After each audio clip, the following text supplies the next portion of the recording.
Today we'll be looking at the entrepreneurial mindset, which is its values, ethics, and critics of entrepreneurship. But to start with, doing an entrepreneurship education, one has to know who is an entrepreneur or what is an entrepreneurship, and as well the entrepreneurship education itself. Let's start about who is an entrepreneur. An entrepreneur is a person who sets up a business or businesses taking on financial risk in the hope of profit.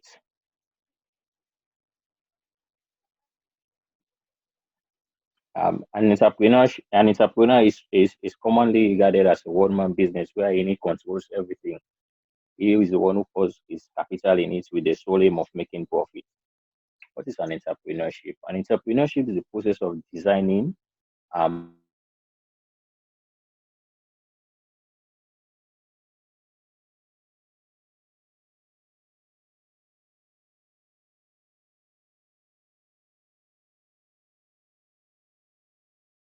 entrepreneurship success in a variety of settings. That is where the entrepreneurship education comes in. But today our focus will be on entrepreneurship education. That is its values, ethics, and critics of it.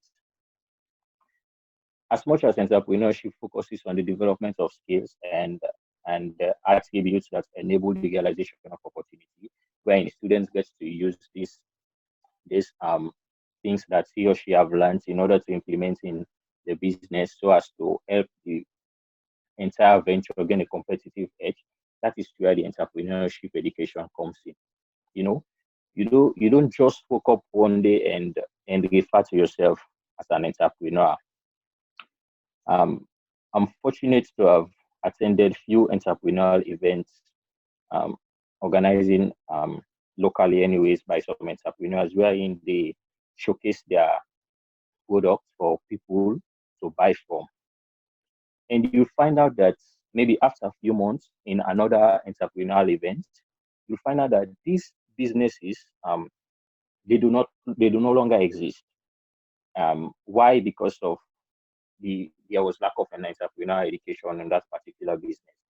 It's not just about the capital you use to start up the business, but as well you should be inclined. And entrepreneurship is different from other SMEs. That is other small medium size enterprises, which involves the partnerships, the limited liabilities, the corporations. Entrepreneurship has its own roots. You know, there. For example, step one, you have to find the right business for you. For you, looking at your business is the right business for you. Step two, as much as not all entrepreneurship business requires education, but you have to determine if the particular business you are interested in to start needs an education or you don't need an education. Step three, you have to plan your business. You don't just wake up and just start pouring your capital just like that. You have to know your you have to plan your business. And also step four, you have to find your target audience. Finding your target audience and your target group is you knowing who should be the end users of the particular product you'll be producing, or who are the end users, who are the final consumers. You should know who to target. And step five, you have to build your network. Step six, you have to sell your idea. And in selling your idea, this comes with marketing, which is the final step. As much as you are selling the idea, it goes along with the marketing as well. So being an entrepreneur, you know, is one thing. Um, but learning it helps you gain a competitive edge amongst other entrepreneur ventures. We know now presently it's a good thing everybody calls him or herself an entrepreneur. But how can you be stand out from that particular group of people or that particular set of group? How can you be an entrepreneur that is well known and all? That is where in the entrepreneurship education comes in. Learning can be more enjoyable when embedded in real life examples and when individuals are given the opportunity to take ownership on their own businesses, take ownership on their own success, and held accountable for their own ventures.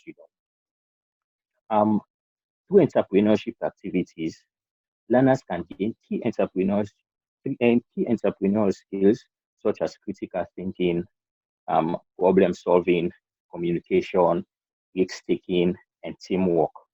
You get all those through entrepreneurial education. The importance of entrepreneurship education also is that it aids students from all socioeconomic backgrounds to think outside the box, you know, and nurture unconventional talents and skills. The main important essence of entrepreneurship education is that it creates opportunities, it ensures social justice, it gives confidence, and stimulates the economy. Mind you, entrepreneurship as a whole, there's a certain percentage in wherein the entrepreneurship contributes to a nation's economy. So apart from the goods being produced, but also the employment by these entrepreneurs, the people they employed and everything. And now, knowing about how important the entrepreneurship education is, let's look at the values. By values, I mean the principles, standards of behavior in entrepreneurship education.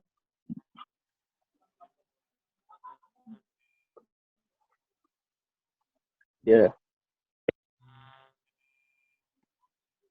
the most valuable kind of entrepreneurship education will be to teach how to start a new business from the beginning.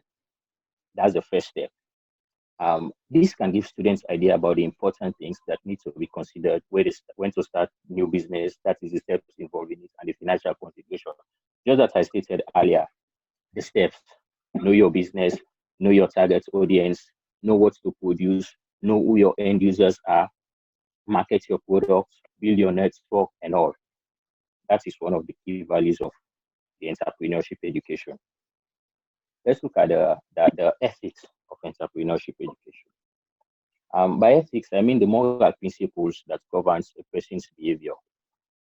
The overall essence of entrepreneurial ethics is to build entrepreneurs whose activities go well in any society. Entrepreneurial ethics are sound business principles to be employed by entrepreneurs or businesses so as to succeed in life. You are not going into an entrepreneurial venture just because of you want to be regarded as an entrepreneur. So just as how you see people are looking at it now as an entrepreneur as a title or whatsoever. But if you say you're an entrepreneur, you are looking for ways so as to have a competitive edge with other entrepreneurs. And that's where in the entrepreneurial mindset comes in. That's when the entrepreneurial education comes in. That's where you have to know the ethics, the values, and as well, as much as there are so many goodies in entrepreneurship, there are critics as well. All successful entrepreneurs employ sound business ethics to bring the organizations to an enviable position. The essence of entrepreneurial ethics is to build entrepreneurs whose activities go well in any society. That's the main essence of the entrepreneurial ethics. When entrepreneurial ethics are followed, the entrepreneurs and the team work with great passion, determination, and perseverance to achieve the common purpose, which is to generate profit, which is to make profit, which is to have a competitive edge amongst um, other ventures. Without trust, nobody will want to have to do business. Nobody without trust, nobody will want to do business with anybody. Um, Entrepreneurial spirits remain positive with the vision and mission of an organization. It therefore requires great sense of self-discipline, which grows business empires from humble beginnings to larger states. So these entrepreneurs are confronting. It's sad that today's entrepreneurs are confronting ethical challenges on a scale that they have not been prepared for. So there are certain elements that gives the solid base for an ethical organization. There are certain criteria for an organization to be healthy, for an organization to prolong, to have a longer lifespan. There are certain key element basis. One, let's look at respect. As an entrepreneur starting a business, one needs to respect himself and also surround the organizations and also surround the organization with people that can respect. As much as respect is reciprocal, it should be a must. So let's look at honor. For running a business successfully, an entrepreneur needs a team of some good and honorable people. Good people are fundamental parts of good ethics. And honor as well comes with integrity. As much as you are running an entrepreneurial firm, you need people with integrity, and with integrity, it's like do not lie, do not steal, or do not cheat. To have a successful entrepreneurship, um, the entrepreneur should try to not hire within people who do not have who do not have an integrity. Just like I said, that comes with the honor. Nobody wants to do with nobody wants to do business with a firm that one way or the other is what today changes from his word tomorrow. And customer orientation also. The company is nothing if it does not have a customer. I earlier said the customer also can be the end user. The customer also can be the final it completes the production process actually. So the company is nothing if it does not have those customers. In other words, if a customer do not produce if a company do not produce what people want and will pay for, there is no point for that company to exist. This service is very, very vital and important for organization. Compromising with customers' rights will not only risk compromising ethics, but also risk the long-term health of the enterprises. Compromising such rights, such customer orientation, do not only disturb the ethics of that particular business, but also the health of the enterprise. And results oriented.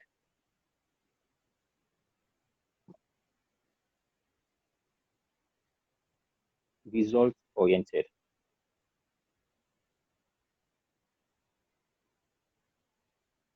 An entrepreneur is not called an entrepreneur. You do not start a particular entrepreneurial venture without you thinking of what's ahead or what you hope to accomplish or set certain results to be achieved in a particular given time. Normally, in these organizations, they have different financial years, and at the end of each financial year, um, that is where you know what you have achieved on the previous year. It does not normally go with the actual calendar year. So that is an entrepreneur should always be results oriented by the end of a particular given period. A successful entrepreneur don't aim for results at any cost. In a good enterprise, results are more than just numbers. They are benchmarks and lessons for future. You don't look for the results as well for cause of profit maximization or whatever, but you use those results in order to benchmark and lessons for future as well. Like for example, if you think you had some lapses on the previous financial year, you use those results so as to combat those situations, so as to improve on the next financial year. Qualities of an entrepreneur.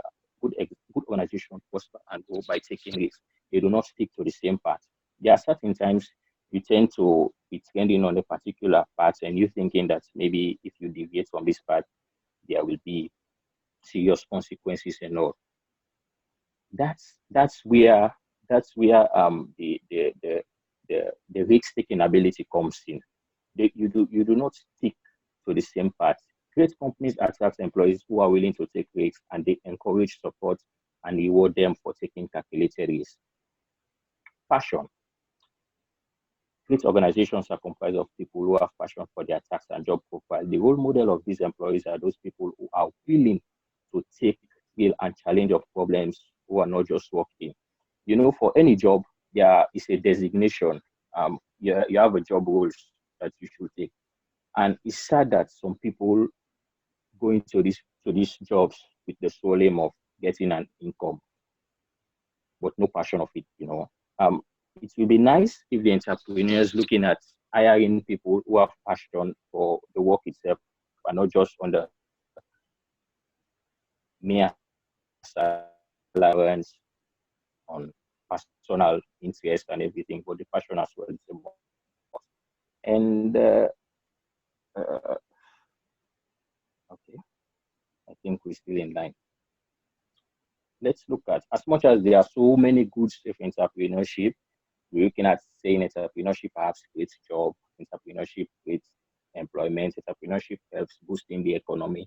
They are also critics of entrepreneurship. And in this segment, I'll try to be conspiracy theorist. That is, I'll be looking at things from the conspiracy theory point of view. They are critics of entrepreneurship as well. For example, let's look at on the business mindset. You know, there has been a concerted effort to sanitize business by referring to it as entrepreneurship.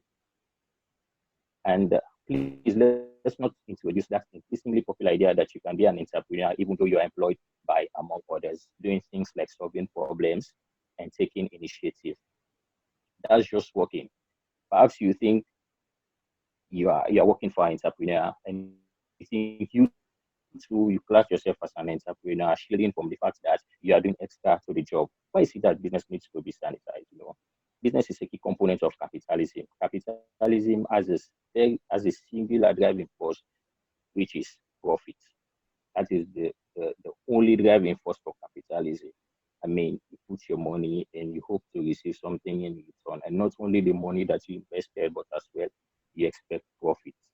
Capitalism through business was always understood to be exploitative to the workers and want to take advantage of the consumers as well.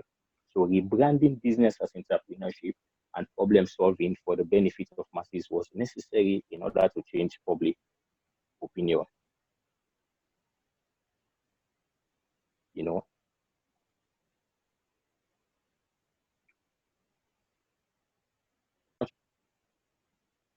some people just say that their business, they do not expect it, and the corporations they tend to use that as an advantage so as to underpay their employees. Okay. Another critics also of entrepreneurship is that we look at it that the profits are better than the wages.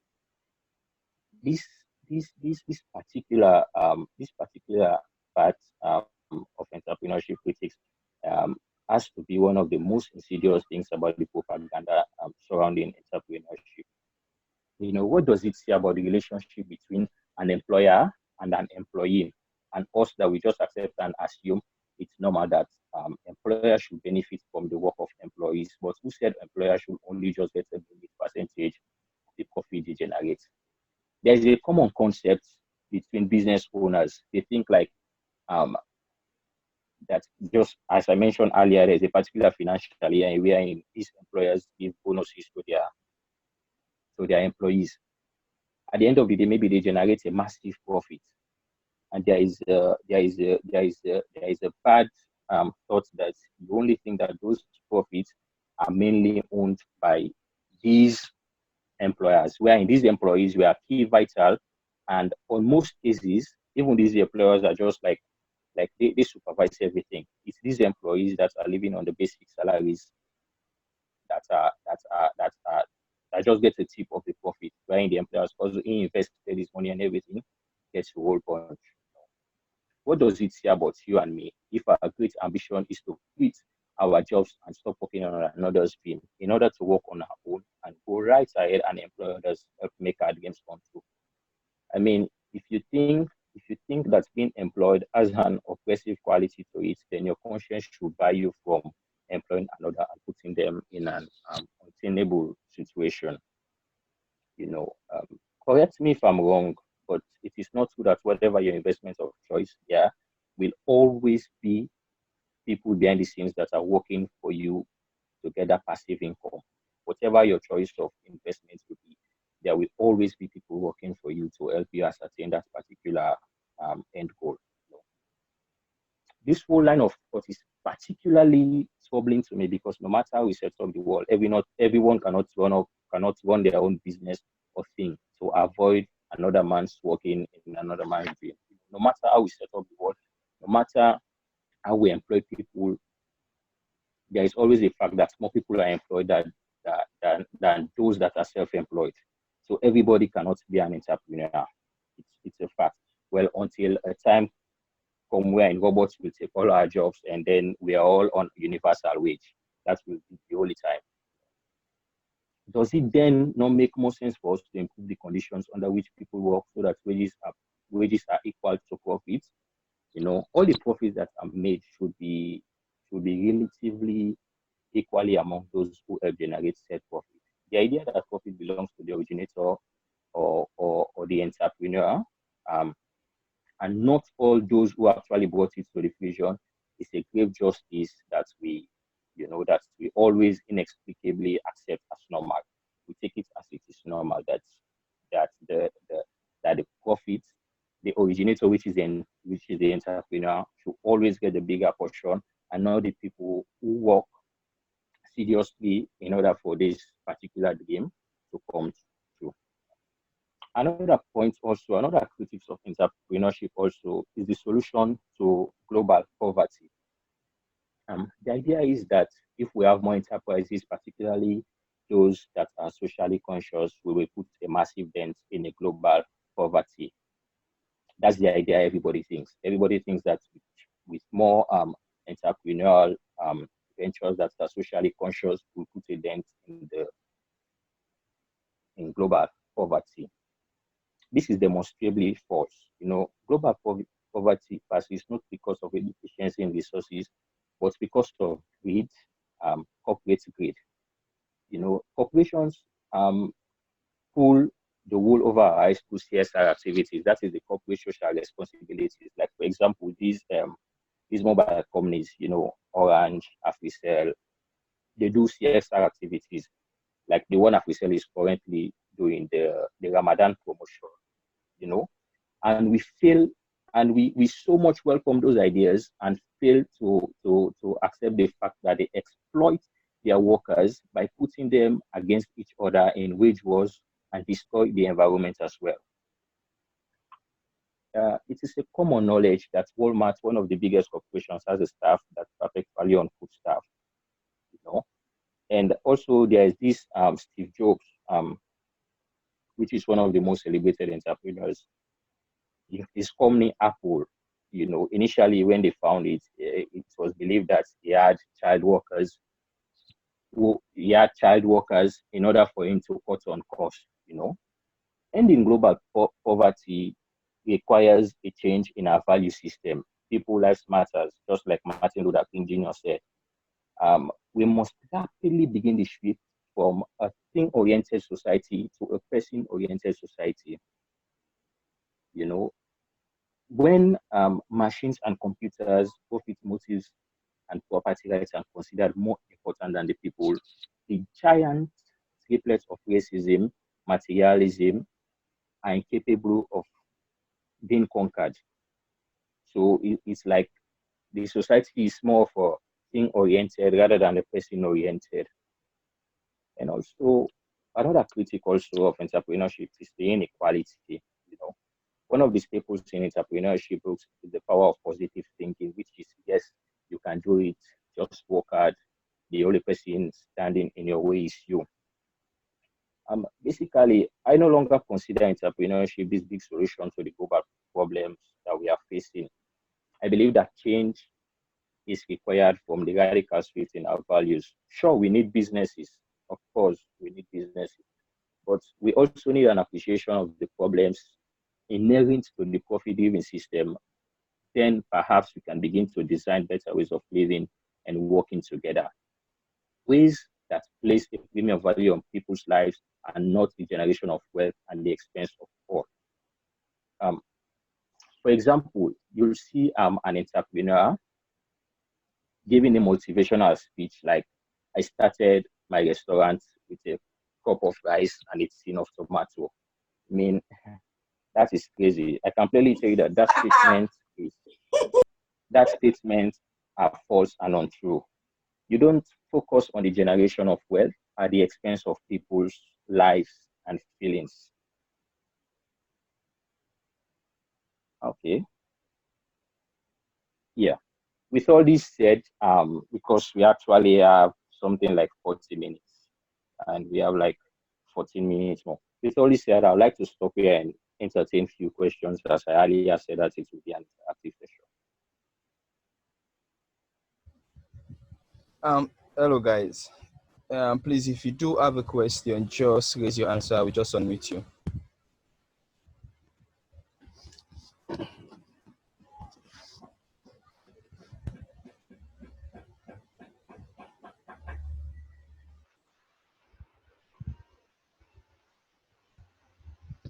Any questions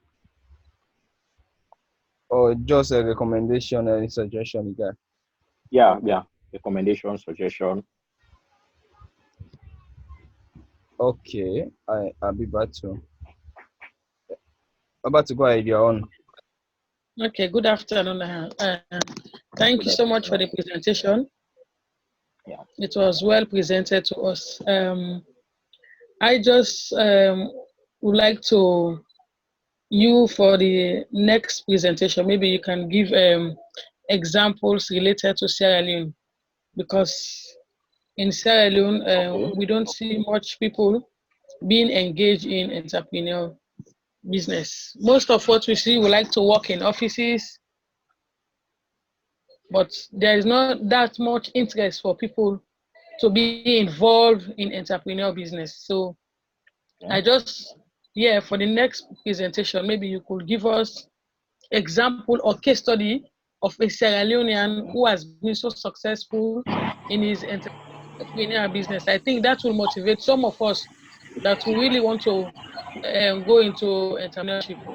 So that is just my suggestion. But on a whole, thank you so much for the presentation. It was well presented to us, and I accepted it so much. Thank you. You're welcome. Welcome. Okay. Any suggestion, contribution? Hello. Yes, I do have a contribution to make. Yeah. Yes, in relation, let me just share this screen again. Yeah, it's about the passion. Honestly, if an entrepreneur do not have passion in what he's doing, definitely the business will die. Let me put this in a very simple way.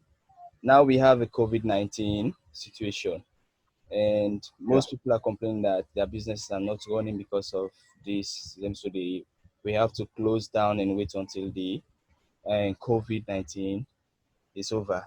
But trust me, if there is any entrepreneur who has a passion in what he's doing, no matter um, the problem or situation in the country, he or she will be able to work um, with his work or her work once there is a passion for it. But most entrepreneurs, they do not have the passion in what they are doing. They only want to do it because they think that doing this will Profit. make Yeah. more money, make more profit.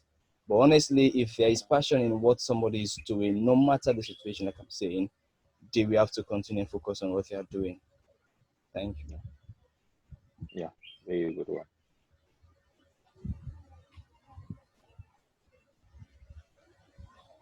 Any?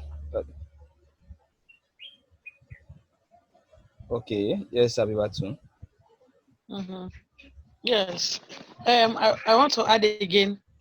I've Yeah. listened to what Samuel has just said about the passion, and I want to differ a bit from that, especially when you mention about the current situation in which we are in now.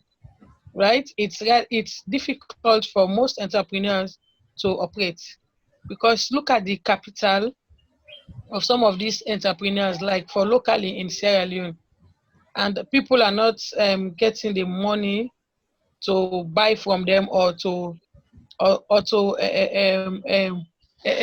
take their services. So passion, the way you explained it to me, I don't see that way, that they are only in for making money. I don't want to agree with that. Though the sole aim of a business is to make profit, and that's everybody, even us that are working. Our sole aim is to have money in our pockets, so we can use our money to do what we want to do. But the passion, Okay. I don't think you got it the way I think Mr. Charles was presenting it. I don't think that's the way he explained it to us, because if you look around the world now, especially in America, you will see restaurants owned by private people. You will see them giving food to health workers. I think they have the passion to this, because if not that, they will not be giving free food to people. We are hearing about that, and even in Sierra Leone, and you will see private people who are doing business out of what they have. They are very giving back to the poor. So I don't think the passion that you are explaining, I don't think I don't too dwell on that explanation, honestly. People have the passion. If they Okay. don't have the passion, mind you, they will not invest their money. Though they are looking for profit, but they will not invest their money and they will not employ people. So I think what Charles was explaining and what you are saying, it's kind of like two different things to me. I don't know. Maybe I'm wrong or I'm right. That's my position. Okay. Okay, Abibatu. Very good point. If I may come in, yes, you're very correct. What I was saying is that these entrepreneurs, like everybody now, you think the sole aim for working is to get a salary. Let's forget about the entrepreneur. Let's look at the from the employee point of view. As much as these employers need someone who can come to their business, bring in initiatives, have passion for the job, not just working for a salary, just not just working with the focus of getting a salary at the end of the month. So that's why these entrepreneurs Mhm. need people who have passion for their particular ventures. It's hardly to say at start that this person needs, but you find out that that's where promotions come in. Because as much as Mhm. we have issues, like for example, where I'm working presently, we have issues for Mhm. some there are some workers where they think that the office time, the normal time is between 8 to 5, and beside and Mhm. after 5, no matter if a work needed to be done for that particular day, or report need to be Mhm. submitted, they said it's out of their how should I put it, it's out of their reach. They can't do it unless they will have to do it on the following day. That's where in these entrepreneurs they're looking for people with passion. Mind you, those little things count. And at the end of the day, that's where in appraisal most people will fall. And while you're looking at all those little things, those tiny things means a lot to an entrepreneur. So that is one of the key ethics entrepreneurs do look for as well from their employees.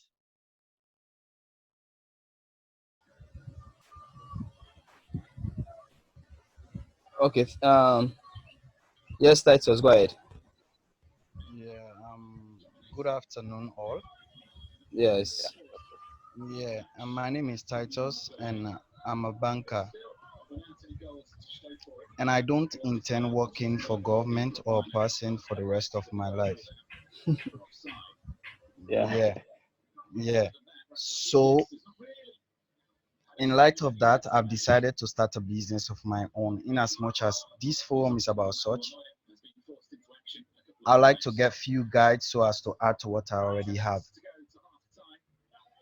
Okay. Titles. If I can help on that part, there are lots of time. That is where in entrepreneurship education comes in. Because you want to stand out, you want to have a competitive edge, and you want the Yes, business to live long. If I may put. exactly. And looking at that, you have to look at your pros and cons. You have to look at your advantages and disadvantages. The first thing is in mind, you should find a business that is right for you. You as well also need a passion.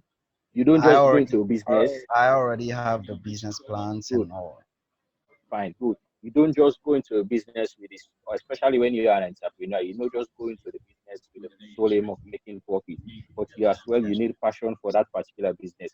Yeah. And in the business, you should also determine if you need an education for it or not, because not all entrepreneurial ventures actually need education. So you should know if your particular business you have in mind needs an education or not. And then you've already planned your business. That is good. And also you have to target your audience. You have to know the group you are targeting. That is the end users, the final consumers, the people who are going to use your product or service. You have to know them. And soon you know them, you should start building your network. Start getting these connections and everything. And now it's a good thing that social media is here. You can be at your home, advert your goods, sell your idea, market your idea. I think with all those, then you just keep on pushing. You never stop on the education aspect. You learn every day. You learn every Yeah. day. You look out for more initiatives. You look out for more. You try to do comparison between your business and other businesses, and try to put things that that will make you stand out. Because as much as you want to make profits, but you also need to make a name for yourself, you know. So I think, yeah, the education never ceases anyways. You learn it every day as long as you're in the business. I saw Simeon. Simeon was raising his hand also. Simeon, hey. Okay, Simon, go ahead.